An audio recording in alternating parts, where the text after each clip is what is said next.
Hello students, कैसे हो आप सभी लोग। आपका स्वागत है मेरे YouTube channel technical knowledge by Vishnu sir.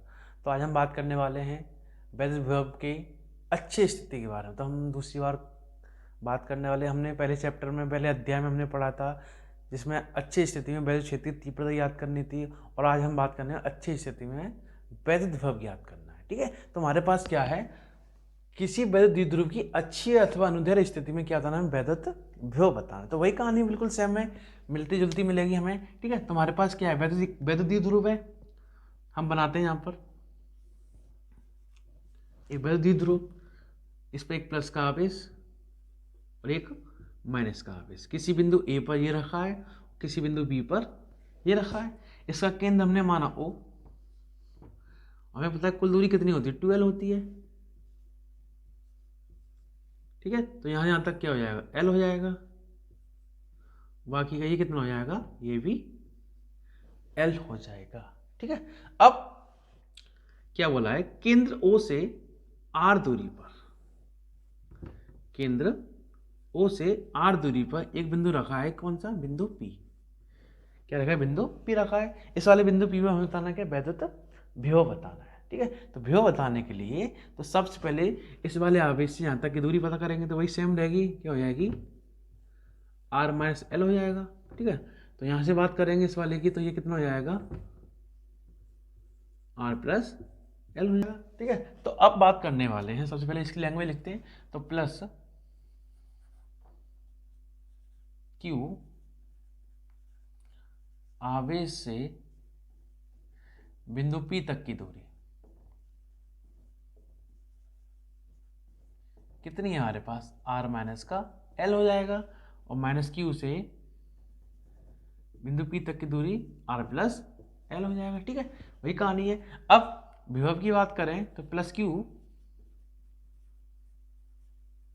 आवेश के कारण बिंदु पी पर क्या, वैधत विभव, क्या वैधत विभव। तो विभव का सूत्र क्या है, प्लस क्यू आवेश की बात हो रही है, तो यहाँ पर ए बिंदु पर रखा है प्लस क्यू आवेश। तो क्या सूत्र है हमारे पास, 1/4πε0 क्यू अपॉन आर। आर दूरी कितनी है इसकी, आर माइनस का एल। इसे हमने फर्स्ट नाम दिया। ठीक है, अब हम बात करने वाले हैं माइनस क्यू आवेश के कारण। तो माइनस क्यू आवेश के कारण बिंदु पी पर वैधत विभव। ठीक है, तो वैधत विभव के बारे में बात करते हैं। तो वही कहानी पर इतना, यहाँ पर हमें क्या करना है, प्लस और माइनस पे ज़्यादातर ध्यान देना पड़ेगा हमें। तो माइनस क्यू आवेश किस पर रखा है, बी पर रखा है। माइनस को हमें ध्यान देना पड़ेगा, यहाँ पर हमने अभी बोला। तो क्यू अपॉन क्या हो जाएगा, आर प्लस एल। इसे समीकरण नंबर सेकंड नाम देते हैं। ठीक है, तो दोनों आवेशों के कारण जो परिणामी योग होगा इसका, वो कितना होगा, परिणामी विभव जो होगा, तो v बराबर कितना हो जाएगा, वी ए और फिर वी। ठीक है, अब दोनों का मान लगा देंगे हम, इसको योग करते हैं, परिणामी योग।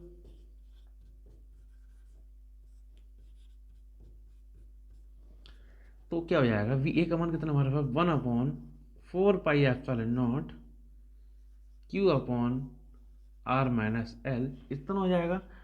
अब v इसका मान कितना, माइनस और प्लस माइनस होता है, तो 1/4πε0 Q upon r minus l. अब ये होने के बाद क्या हो जाएगा, कॉमन निकाल लेंगे। कॉमन क्या हमारे दोनों में कॉमन मिल रहा है, तो 1/4πε0 क्यू, इतना कॉमन मिला, अंदर क्या बचा हमारे 1/r माइनस एल और 1/r प्लस एल, ये हो जाएगा। ठीक है, अब लासा लेंगे, सॉल्व करेंगे इसे हम। ε0 इंटू में क्यू, लासा दोनों आ जाएगा मिलकर, r माइनस एल और r प्लस एल, ये हो जाएगा। अब क्या छोड़ा हो जाएगा, इससे क्रॉस मल्टीप्लिकेशन, तो r plus L r minus l, इतना हो जाएगा। अब इससे ब्रैकेट खोल देंगे इसमें, तो हमारे पास क्या है, 1/4πε0 क्यू, देखो a minus B, A plus B वाला यहाँ सूत्र बन रहा है, तो यहाँ पे क्या हो जाएगा, R square minus L square. इतना हुआ। अब यहाँ ब्रैकेट खोलने से क्या हो जाएगा, माइनस है इसका अंदर गुणा हो जाएगा, तो माइनस की वैल्यू प्लस की हो जाएगी, प्लस की वैल्यू माइनस की हो जाएंगी, तो आर प्लस एल तो पहले से है, ये माइनस का आर हो जाएगा, माइनस माइनस प्लस का एल हो जाएगा। अब हमें पता है कि माइनस का आर और प्लस का आर जी तो कट गया। अब जो बचा हमारे पास वो क्या बचा, 1/4 pi epsilon naught Q, L और एल कितना हो जाएगा, 2l हो जाएगा, बट्टे में R square minus L square हो जाएगा। ठीक है, अब ये क्यू को हमने क्या किया, पहले अंदर ही करते हैं इसे भी। ठीक है, तो हमारे पास यहाँ पर क्या है, क्यू इंटू में 2l क्या होता है हमारे पास, पी होता है। ये हमने पहले चैप्टर में पढ़ा था, क्यू इंटू 12 क्या होता है, पी होता है। हम क्यू इंटू 12 के हम क्या लगा देंगे, हम पी लगा देंगे। तो v बराबर 1/4 pi epsilon naught P upon नीचे क्या है, R square minus L square. ठीक है, तो ये हमारा सूत्र मिल गया है। अब हम कंपेयर करेंगे, दोनों में तुलना करेंगे। आर स्क्वायर की जो दूरी है, इसका जो मान है एल स्क्वायर के सामने काफ़ी बड़ा है, इतना बड़ा है कि एल स्क्वायर के मान को हम क्या कर सकते हैं, नगण्य मान सकते हैं, तो इसको 0 माना हमने। अब v बराबर क्या होता है हमारे पास, 1/4 pi epsilon naught P upon R square हो जाएगा, क्योंकि इसका मान तो 0 हुआ। ठीक है, तो हमारे पास क्या आएगा, v बराबर 1/4 pi epsilon naught P upon R square, और क्या हो जाएगा यहाँ पर वोल्ट।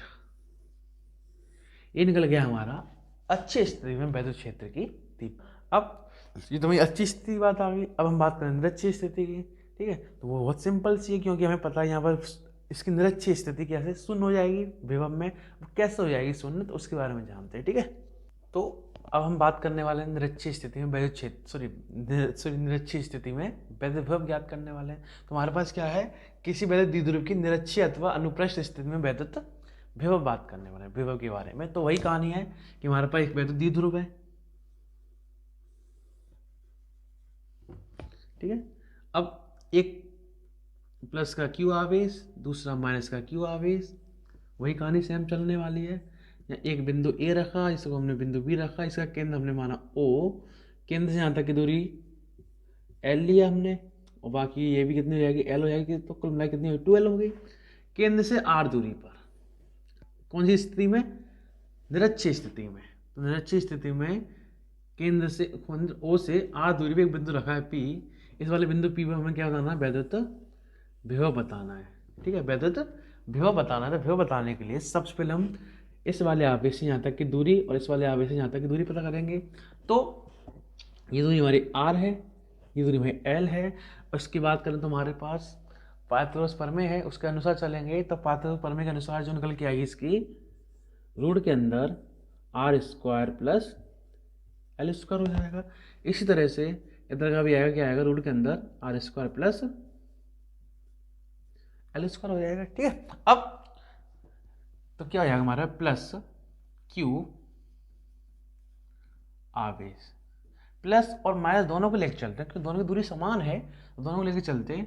तो क्या हो जाएगा हमारे पास, प्लस क्यू तथा माइनस क्यू आवेश से बिंदु P तक की दूरी कितनी हो जाएगी, रूट के अंदर R square plus L square, दोनों कितनी होगी, समान। तो विभव की बात करते हैं, अब कितना होगा, तो प्लस क्यू आवेश के कारण बिंदु P पर क्या, वैद्युत विभव। तो पहले विभव के लिए बात कर लें, तो विभव कितना होगा, ये वाले बिंदु पर रखा है, तो 1/4 pi epsilon naught Q upon root के अंदर कितना, R square plus L square, इतना हुआ। ठीक है, अब माइनस क्यू की बात करें,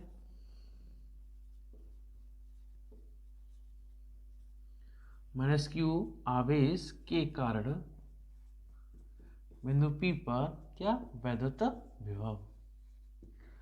तो कितना हो जाएगा हमारे पास, यहाँ पे हमने कहा माइनस को हम ध्यान देंगे, तो 1/4 pi epsilon naught Q upon root के अंदर R square plus L square. ठीक है, अब परिणाम योग करेंगे तो क्या हो जाएगा हमारे पास,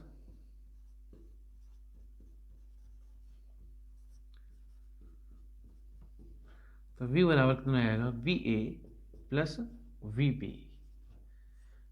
इसका मान कितना है, 1/4πε0 क्यू अपॉन रूट के अंदर R square plus L square हुआ। ठीक है, ये हमारा इसका मान होगा, इसका मान कितना है, तो माइनस और ये प्लस माइनस होता है, तो 1/4πε0 क्यू अपॉन रूट के अंदर R square plus L square हुआ। ठीक है, अब इसमें और इसमें कोई अंतर नहीं दिख रहा है, ये प्लस का है ये माइनस का है, ये पूरा पूरा कैंसिल हो जाएगा, तो b बराबर कितना आएगा, यहाँ पर 0 हो जाएगा। तो निरक्षीय स्थिति में इसका वैध विभव कितना होगा, 0 होगा। ठीक है, तो ये भी बहुत सिंपल तरीके से है, बहुत इजी है, ज़्यादा बड़ा नहीं है, क्योंकि इसमें हमें पता है निरक्षीय स्थिति में इसका विभव कैसे 0 हो जाता है। ठीक है, तो कई बार एग्जाम में ये भी आता है। ठीक है, तो इसको भी अच्छे से विस्तार से समझना। Thank you.